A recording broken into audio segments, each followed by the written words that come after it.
Hey, what's up, everybody? Asher here. Just wanted to pop in here and share my thoughts and things that have been kind of floating around my head recently, and what better place to share them than the internet? So here we go. So I think, I live in the United States, and recent events have really kind of left a very ominous sense that has just been kind of lingering for me. It's not really going away.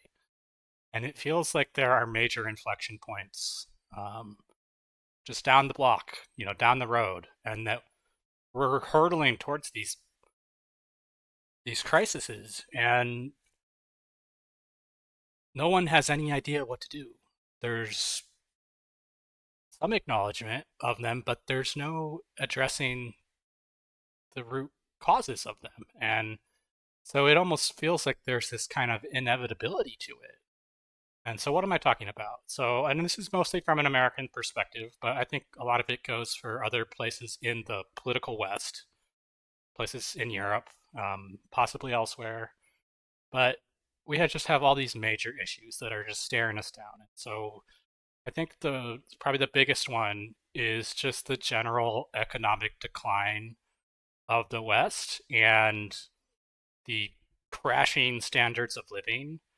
In America, it's been like brutal increase in inflation, and uh, wages just cannot keep up. And the only way that we can keep this kind of ball rolling is just by borrowing more money. And they're just the amount of debt, not just on a federal level, but on state levels, local levels, and even personal levels, has completely percolated through all aspects of American society and other places as well. And these debts are unpayable. Like we cannot, not just the national debt, which I think is like 37 trillion and going up, you know, but all these other debts, local cities are completely bankrupt. And so the only thing that we can do is print more money and borrow more money from ourselves, basically, and try to, you know, sell treasury bonds overseas and whatnot. But the underlying economics, I mean, at least for me, I'm not an expert, but it looks really grim. And I don't see any way to recover from this. All the manufacturing is basically gone. Our economies are completely non competitive with places like China and India and kind of the rising um, emerging economies. China has emerged already; it's not emerging, but the cost of labor, the amount of regulations, the sheer amount of red tape, the logistical issues. It's just incredibly difficult for us to compete anymore. And industrial capacity was really the strength of the United States and of the West. And that is no longer a strength. There's still some things that we do pretty well, but like even like the bang for your buck is just not anywhere close to what it is overseas. And just like with the weapons industry here, United States spends more, like way more than any other country in the world on military hardware and this kind of stuff. But what you get for that, what your return on that investment, it's just not anywhere close to what it should be. And it seems, I don't know if this is because of corruption, inefficiencies, or it's just inflation. Like the more money you throw at something doesn't necessarily increase the production of it, it just increases the price of what you're buying. And it's a major, major problem. And with China's little freaking World War II anniversary parade the other day, it's like, holy crap. I mean, they're building up a massive high tech military. And, it's spooky to see just how powerful they have become. And it's not necessarily that China is like this great enemy that we need to fight them, but this idea that, American military supremacy is just above and beyond everybody else is just not true anymore. And this has been seriously put on display in the war in Ukraine, where going into the war, I was reading in, the Wall Street Journal that, Russia's 20 years behind NATO as far as technology goes. It's like, oh, okay, that's still scary because 20 years ago we had really badass shit. Well, it's just a complete fucking lie. And they're unveiling these new systems like the fucking Oreshnik missile. We have no counterpart to that. Nothing. It's completely beyond, above and beyond anything that we have. And even just the basic, like hypersonic missiles, NATO doesn't have anything like that. And all of the weapon systems that we went over there, not that they're terrible, but they're not light years ahead. If anything, I think we're behind, and we have no analogs to hypersonic missiles or Oreshniks. And you know, war is not going to be fought with tanks in the future. It's drones and electronic warfare, and I think we're just woefully, woefully behind the Russians. And in this regard, and the stuff we're sending, like these Excalibur, guided artillery shells, cost like $100,000 a pop, and they worked for like 2 weeks, and then the Russians figured out how to jam the GPS on them, and so you have $100,000 artillery shell that's basically as good as a $5,000 artillery shell. It's just a colossal waste of money, and we don't have the scale, the ability to scale up our military industries like very clearly Russia has, where they're outproducing not only the United States, but all of NATO combined by like 4-1 in artillery shell production. So this idea that we're just military juggernaut, I mean, we got legacy forces. We got forces basically that were good in World War II. There's been some improvements. I mean, there's just over reliance on air power, and air power cannot win wars alone. It's been evidenced over and over and over again. I mean, it's a great thing to have, but guys on the ground win wars, and artillery shells win wars, and like these aircraft carriers and stuff. These things are sitting ducks. They're if we got into a real war with somebody that could fight back, those things would be gone in days if we tried to deploy them. They're just so vulnerable to drones and missiles now that just like kind of the backbone of American strength. Just it's a legacy platform.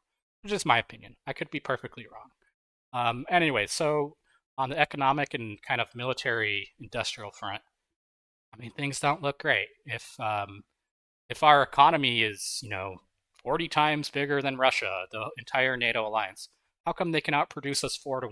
Like, so what's going on there? Um, Other problems: societal divisions and radicalization of politics. There are people are at each other's throats, and with the recent, political assassination, just to see like some of the reactions of people just celebrating this and like this is a good thing that we want to inject political violence into our society and that's a solution to our problems is just killing each other, and that's not going to lead to anywhere good. I mean, I think that's pretty obvious, but it seems that there's just a level of radicalization that this seems okay to them, and it's very, very ominous that where this could lead. This could lead to like civil wars or breakups of countries, or to totalitarian crackdowns, and it's just really, really ominous. And the fact that this is something that seems to be very difficult to address, because once you're radicalized, how do you become de-radicalized? Like it's not an easy thing to do. I mean, what are you going to send people to concentration camps to re-educate them? You can't do that. Um, it's just it's very, very ominous, and who knows where that's going to lead. And in general, the political castes in the West, they seem to have completely lost touch with the people that live there. And what's important to them is not what's important to the people that actually live in the country. And pursuing these kind of global ideals or these fun and games in other countries, and nobody in America wants the CIA in every country in the world plotting, influence peddling, laundering money and influence, overthrowing governments, assassinating people. Like, we don't want that. So why is that being done in our name? It seems like there's just an aspect of the government and the people that run it that have their own agendas, and that in a sense democracy, while you can pick kind of like a figurehead, like an outward facing, you know portrait of the leadership, the inward aspect, what's buried underneath, that's just the tip of the iceberg. There's this massive complex buried below the surface that is completely beyond the control of the voters in these democracies, and that they're the ones calling the shots, they're the ones making all the policy decisions, and that there's virtually no oversight. And whether it's top secret or compartmentalized, it's just like this layer that has grown to be beyond the control of the voting public in these countries. And so it seems like we've lost control of the countries, and that there's organs at work that have their own agendas, and they do not align with the people that ultimately have to pay for all the shit that they're doing. And so this is, to me, this seems like a massive, massive problem.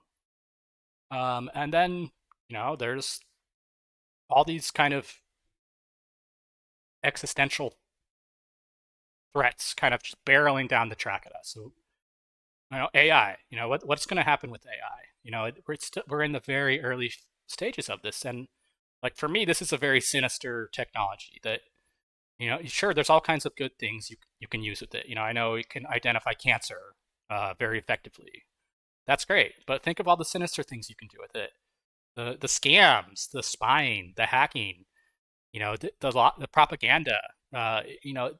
It seems like the sinister implications far outweigh anything good about it. And militarizing this, making fucking like basically Terminator weapons, autonomous weapon systems that, submarines that don't have a crew that can just sit there with, it's just fucking terrifying. And like, why are we pursuing this? Like, this is not going to increase our prosperity. There's going to be hundreds of millions of jobs destroyed by this. Because why would you pay somebody to do something that you can just get for free? And like, and is you know, the priorities of the AI going to align with the priorities of the people, or whoever's controlling the AI? Is that going to align? It just seems like a terrible idea to me. And the cat's out of the bag. The genie's out of the bottle. It's too late to stop it. It's here, and the implications of it just seem very, very sinister to me. That's one thing. I mean, we have things like environmental degradation and just, you know, polluting the oceans with the shitload of plastics, and and you know, industrial fertilizers, ending up in our rivers and our lakes, and this constant need to grow the economies.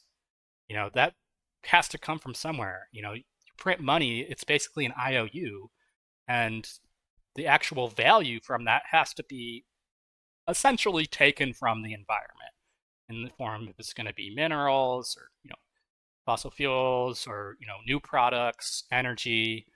It just seems incredibly unsustainable, and I think instinctually we all kind of know that, but the way the economy is set up, it has to keep growing so we can pay the debts on the pay the existing debts. Basically, this credit-based money has just been a complete fucking disaster, and it's made people unimaginably wealthy, and in the same process impoverished the nations themselves, where your money just it can no longer hold its value. So much of it is being created.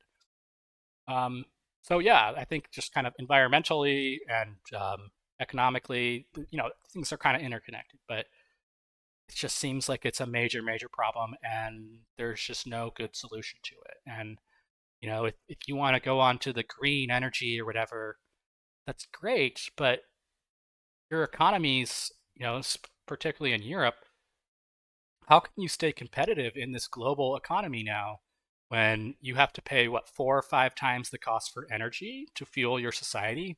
You have all these regulations in place to kind of slow the growth of, to regulate business, and you need to have, people in HR and all these different kind of regulatory complexes that do not contribute to the actual profitability of the enterprise. And so all that's great, but it only works if everybody does that. And so when you have to compete against people that don't have any care in the world about, their pollution or their workers' rights or, anything like that, then and they have dirt cheap energy, it's just super, super hard to compete. And Like, so the very strength of what made your country great was, your prosperity and your wealth.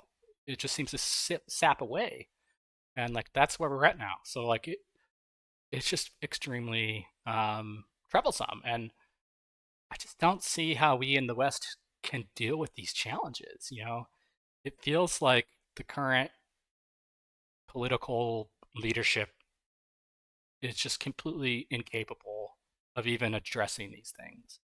And mentioned, immigration is a massive uh, problems, causing massive problems, in Europe and the United States. And it's not that immigrants are bad or people from other places are bad, but it's always been true back to the Roman days that you can only assimilate so many people that you let into your society. And if you just have millions and millions of people and you're not even trying to assimilate them, then it has corrosive effects on your society. And these people might believe different things than what you held out to believe. They have different values and different perspectives on life. And lots of times those will clash with the values of the country they're coming to. And so it just, it's not a good recipe. And, you know, it's not that these are all bad people and criminals. It's just, it can be very destabilizing to societies to have this massive influx of people from other cultures with different beliefs. And so that's another big problem facing the West. And, general criminality, at least in the United States, is just shocking. The amount of criminality that's happening here and the amount of drug abuse that's happening, and just like um, it's a staggering problem with the drugs and like new drugs like fentanyl and the effects that they're having on people and their communities and the cost associated with not even just trying to fight this, but trying to help the people that are having these problems. And it reminds me of the Opium War, where the stuff is all coming from overseas, and you make a lot of money in the process, and it has a devastating effect on the society over a long term. Um, and so these are just a few of the things. And how do you right the ship? Like it almost seems to me like the whole thing it has to just be rebuilt, and like that's pretty difficult for me to say because I've never been of the mind of revolutionary like Rousseau's kind of view on revolution. I've always been more of an Edward Burke guy with that, if the foundation is solid, then just fix the roof. You don't have to tear down the whole house if you have a bad roof. Just fix the roof. But it feels like the foundation is crumbling now. And, I personally blame the money itself. And this is a whole nother conversation. I'll make a video on this by itself. But I think the money and credit based money is what's behind all of this ultimately. Um, but even just replacing that is going to have a massive, massive destabilizing effect on our entire way of life. You have to actually save to buy a house. You can borrow all the money. Anyways, I guess the point of this video was that I just wanted to get some of these thoughts out there and see if anybody has anything else to add to it. And I'd be curious what y'all think. And thanks for tuning in. I'm Asher, brand new channel. Hope to hear from you guys. Take care, everyone.